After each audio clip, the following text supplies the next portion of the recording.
Yeah, so John Lackluster antics.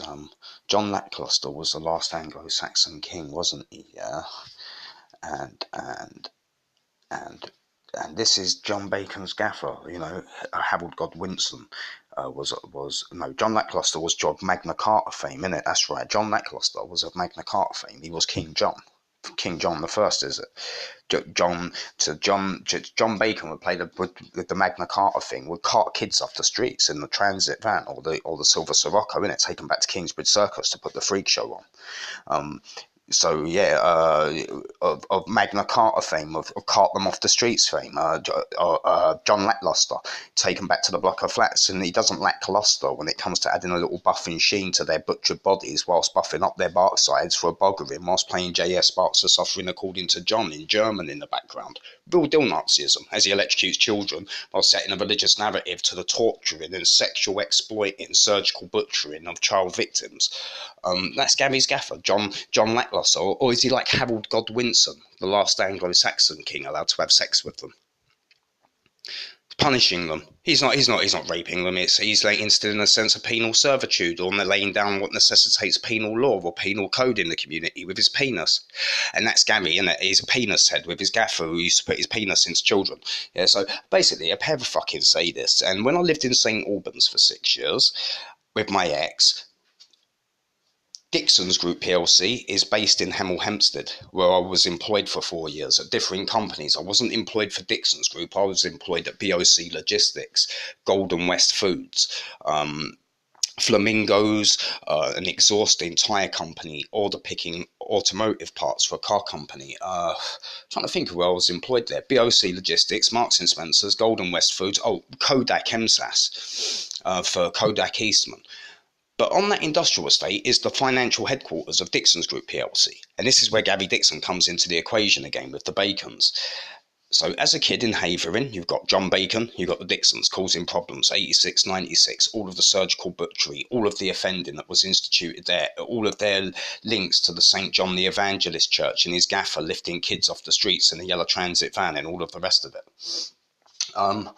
When I moved to St Albans with my ex, they're turning up, they're causing problems for 6 years. Because you've got the financial headquarters of Dixon's Group plc in Hemel Hempstead, it was only 2 miles up the road from where I lived. And this is how you get Gary sniffing around my ex. And from his association to my ex is how he gets links to what he believes to be my oldest daughter. Yeah? So 96 to 2002, you've got me employed on the same industrial estate in Hemel Hempstead, Dagenham.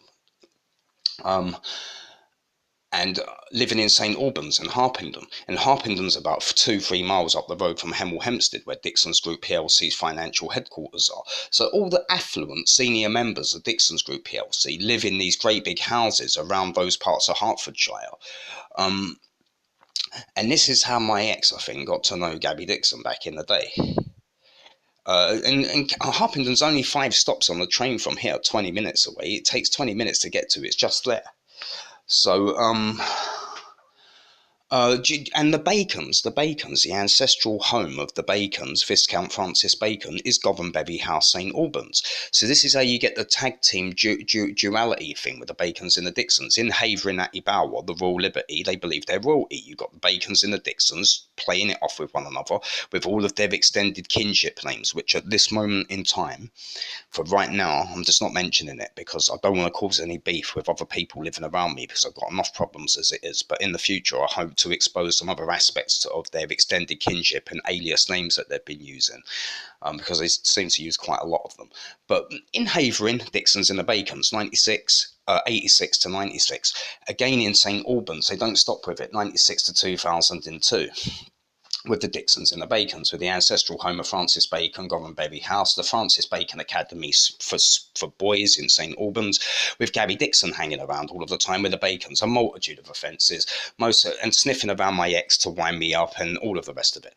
Then I moved to Kettering from Havering in 2007. Lo and behold, Gabby Dixon lives in the flat there. Yeah, we're all in the same block together. You got what I believe to be some of the relatives of John Bacon living in close proximity with a grudge.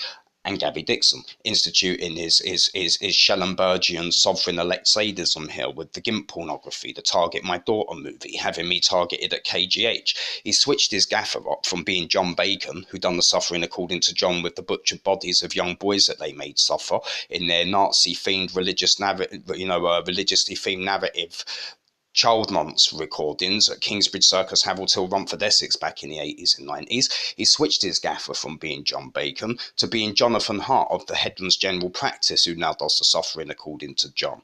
To have his victim crucified in this instance, they've had the needle put into my leg. But back in the day, Gabby Dixon and the links that they're linked to with the other names I won't mention, back in the day, over in Havering, Atty Bower, to have their victim crucified, they had John Bacon pinning kids to the bed at the Kingsbridge Circus, innit? Crucifying kids with the religious narrative of J.S. Sparks' The Crucifixion, the suffering being played in the background in German.